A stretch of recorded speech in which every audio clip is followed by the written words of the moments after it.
Hi friends, welcome back to my channel.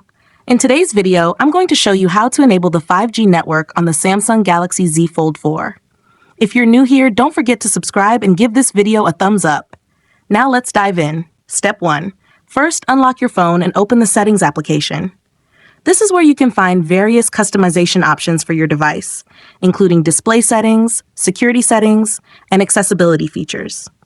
Step 2. Now, locate the search icon in the top right corner and tap on it. The search feature makes it much easier to find specific options without having to scroll through multiple menus manually. Step 3. In the search bar, type Network Mode and wait for the results to appear.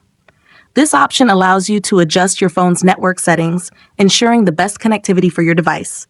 Step 4.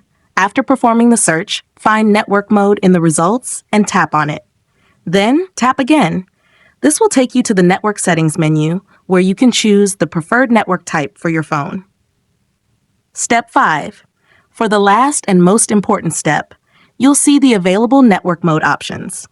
To enable 5G, select the option that includes 5G mode.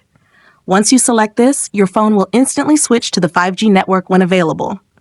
If you found this tutorial helpful, don't forget to give it a thumbs up and subscribe to my channel for more great tips.